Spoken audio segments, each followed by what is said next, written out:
मेरा फ्रेंड इस जॉब में गया तो मुझे भी जाना चाहिए, इसको 10,000 20,000 सैलरी है, मुझे भी जाना चाहिए। तो कहीं ना कहीं ये बहुत बड़ा डिस्ट्रैक्ट है, कहीं ना कहीं आप भी 95% में शुमार हो जाते हो। हामिद सर, हमें बताइए कि हम ओवर थिंकिंग को कैसे कंट्रोल करें। राइट। ओवर थिंक क्या होता है, पहले हम ओवर थिंक को समझने की कोशिश करेंगे। ओवर थिंकिंग यही होती है कि हम कोई काम करते हैं लेकिन ज़्यादा सोचते हैं, एवरेज से ऊपर जाते हैं, गुड से ऊपर जाते हैं, उसको हम ओवर थिंकिंग बोलते हैं। अगर आपके माइंड में ओवर थिंकिंग है, भले ही आप कितने अच्छे हो, भले ही आप कितना आगे जाते हो ज़िंदगी में, लेकिन कहीं ना कहीं ओवर कॉन्फिडेंट नहीं होना चाहिए।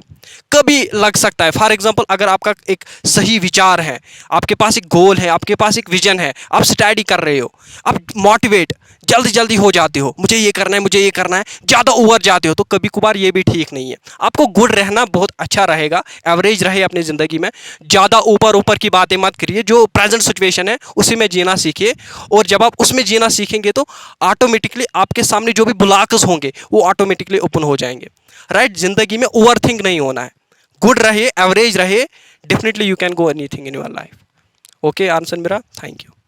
हमें 95% में नहीं आना है, हमें 5% में आना है, ठीक है ना, इसको और बढ़ावा देना है। देन हम बोल सकते हैं हमारी जो एनवायरनमेंट है, हमारी जो सोसाइटी है, हमारी जो कंट्री है, हमारा जो यूथ है, वो तब जाके बदल सकते हैं। ओके हामिद सर, आप मुझे ये बताइए कि मैं क्लास 12th में पढ़ रहा हूँ, लेकिन आप मुझे ये बताइए कि स्टडी में आगे मुझे क्या करना पड़ेगा। देखो डियर, मैं आपको एक बात बताना चाहता हूँ कि आपने बोला कि मैं 12th में हूँ, राइट। पहले ये देखना चाहिए कि मुझे सबसे ज़्यादा नॉलेज किस में है, मैंने अभी तक क्या किया है जो सबसे अलग है, जो सबसे डिफरेंट है। You are getting my point.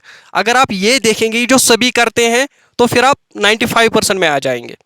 अगर आप बोलेंगे खुद को देखेंगे, अगर आप खुद को देखेंगे तो फिर एक ऑप्शन आ जाएगा जिसमें मैं आपको एक सजेस्ट करना चाहता हूँ, जिसमें भी आपको नॉलेज होगी, आपको लगता है कि इसमें मैं आगे बढ़ सकता हूँ, जिसमें आपको खुद इंटरेस्ट होगा, तो बस गलत काम नहीं होना चाहिए, हराम नहीं होना चाहिए, राइट वे होना चाहिए, एक अच्छी वे होना चाहिए, तो तब जाके उसमें जा सकते हैं। टाइम दीजिए, स्टेप बाय स्टेप आप उसमें आगे बढ़ पाएंगे। हमें सर बताइए कि आपने कहा अभी कि 95% जो लोग हैं वो अनसक्सेसफुल राइट रहते राइट, हैं अपनी जिंदगी में, और जो ये 5% लोग होते हैं ये कामयाब होते हैं अपनी जिंदगी में। डेफिनेटली। हमें बताइए कि ये 95% लोग अनसक्सेसफुल रहते हैं जिंदगी में, ये क्यों रहते हैं अपनी जिंदगी में अनसक्सेसफुल, हमें नाइस। बताइए। देखिए सर, आपको मैं एक बात बताना चाहता हूँ, जो 95% लोग होते हैं ना, ये खुद को नहीं समझते। मैंने कई सेक्शन में बोला खुद को, लेकिन खुद ही से इंसान बन सकता है ना, इसके अलावा और कोई ऑप्शन ही नहीं है ना। इसके अलावा क्या बोल सकते हैं? आपके पास टैलेंट है तो आप कौन जान सकता है? कोई और नहीं बोलेगा आपको कि आप में टैलेंट है, आपको खुद देखना पड़ेगा, आपको अपने आप को एक्सेप्ट करना पड़ेगा।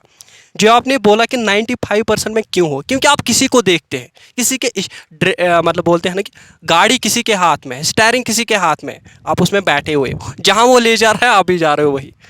आपको क्या करना है? आपको ड्राइविंग खुद करनी है, किसी के, हाँ, मैं नहीं बोल रहा हूँ कि आपको किसी का नहीं सुनना है, और हर किसी का सुनो, करो अपना। जब आप इस माइंडसेट से जिएंगे तो इससे बाहर आएंगे। ऑफ कोर्स आपको जब पता चलेगा मुझ में कौन हो रहा है, मुझ में क्या टैलेंट है, तो डेफिनेटली आप डिफरेंट करेंगे।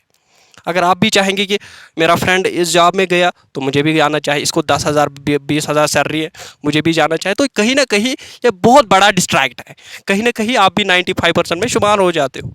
हामिद सर, मेरे हिसाब से जितना मेरा माइंड है, मैंने सोचा कि आपने ये क्वेश्चन गलत बोला कि 95% लोग इस दुनिया में अनसक्सेसफुल रहते हैं। उनका कारण है कि वो खुद अपने आप को सेटिस्फैक्शन नहीं कर पा रहे हैं। तो उसके लिए मैं ये नहीं चाहता हूँ कि, मेरा माइंड ये कह रहा है कि उनको बाकी लोग नहीं मिलते हैं कि जो उनको अच्छी तरबियत देंगे या कुछ अच्छा सोचने की कोशिश करेंगे। देखो सर, मैंने एक चीज़ यहाँ पे बोला ना, मैंने यहाँ पे वर्ड यूज़ किया खुद ही की। You are very right, absolutely, जो आपके माइंड में है माशाल्लाह आपने पूछा, यू आर रियल पर्सन, ठीक है ना। पहली चीज़ ये है कि जो आपने बोला कि आपने गलत बोला, मैंने गलत इसलिए नहीं बोला क्योंकि हर कोई इंसान दूसरों के पीछे जाता है ना, इसीलिए क्योंकि वो खुद को नहीं समझते। आपको मैं बताऊंगा, आप स्टडी इसीलिए करते हैं क्योंकि मुझे एक जॉब मिले, यानी ये मैंने बहुत बार सेशन में बोला, क्योंकि दैट्स अ रियल मिथ, ठीक है ना। जब आप इस कंसेप्ट में जीते हैं ना, आप जिंदगी में आगे नहीं बढ़ पाते हैं, बिकॉज ऑफ सक्सेसफुल किसको हम बोल सकते हैं? सक्सेसफुल मैं उसको नहीं बोलता हूं जिसके पास पैसे होंगे, नेवर। सक्सेसफुल वो होता है जो अपने हिसाब से दुनिया में राज करता है, मतलब दुनिया को चेंज करता है अपनी थॉट से, अपने हिसाब से, मतलब जो भी उसके पास नॉलेज होगी वो पूरी दुनिया में शेयर, उसको हम सक्सेसफुल बोल सकते हैं।